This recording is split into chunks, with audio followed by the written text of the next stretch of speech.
All right, so let's take a look at a few more examples. For example 4, it says a right circular cylinder has a volume of 1,000 cubic inches and a height of 8 inches. What is the radius of the cylinder? And round your answer to the nearest tenth of an inch.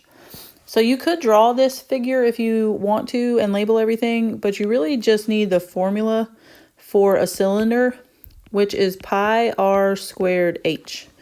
They have told you that the volume is 1,000 cubic inches. So we can plug that in for volume. I'm going to write it to the side to give myself a little more room. And we know the height is 8 inches. And we're looking for the radius. So I'm going to put pi r squared times the height, which is 8. So we're just trying to solve for r. Just like you would in any equation, you're trying to isolate that variable. So let's start by dividing both sides by 8. So 1,000 divided by 8 is 125. And so now that 8 would go away from the right side, and I have pi r squared left over. So I'm going to divide both sides by 3.14 just to keep that consistent with our other examples, but you could use the pi button in your calculator as well. So that would cancel out. And I'm going to have 39.809 is equal to r squared. Then I just need to take the square root of both sides. So I get plus or minus 6.3, but a radius can't be negative. So it's just going to be positive 6.3 inches. So normally when we take the square root when we're solving, we need to put plus or minus, but in this case, a negative radius would not make good sense with the problem. So we just need the positive radius of 6.3. All right, for example 5, let's look at this one. It says the volume of a sphere is 523.6 cubic inches, and we want to figure out the radius of the sphere. So the volume formula for a sphere is 4/3 pi r cubed. And then we know the volume of the sphere is 523.6. So we're just going to solve for the radius. So you can do a couple of things with this. I think it's best to just take one step and multiply by the reciprocal of 4/3. But you could also multiply both sides by 3 and then do another step where you divide by 4. But I'm just going to use the most straightforward approach. And I'm going to multiply both sides by the reciprocal of that fraction out front. So see, when I multiply by 3/4, then 4/3 would go away from the right side of my equation.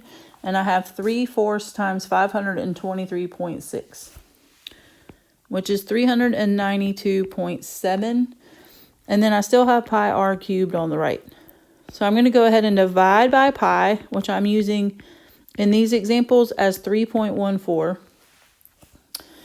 And then I get 125.06 is equal to the radius cubed. So I need to get rid of the power of 3 or the third power. And I can take the cube root, or I could do both sides to the 1/3 power and use that reciprocal.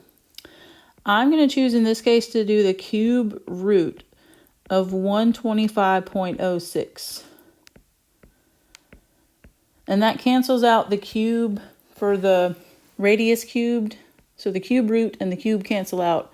The cube root symbol is in your calculator. It's in the math menu and it's option number 4.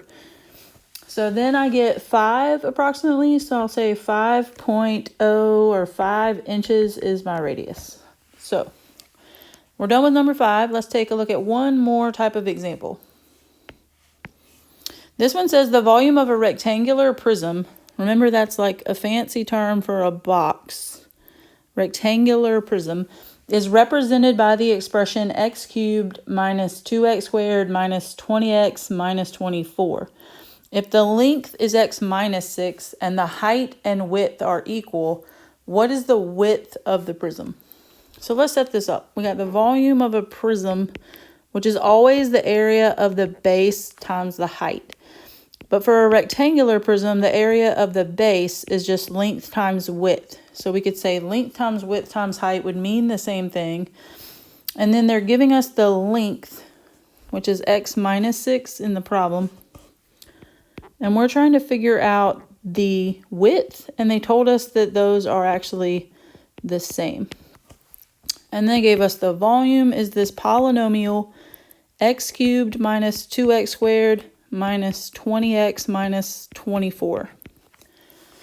So just like we were doing in those first two examples, we need to try to isolate the variable we're looking for, which is the width. So to start working on this, I'm going to divide by the length, which is x minus 6.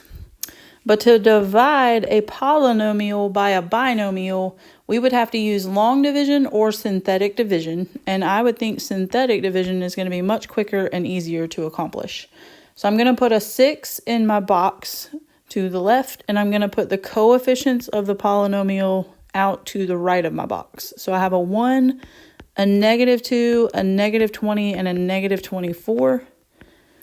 Draw a line, bring down the first number, which is 1. 1 times 6 is 6. -2 plus 6 is 4. 4 times 6 is 24. -20 plus 24 is +4. And 4 times 6 is 24.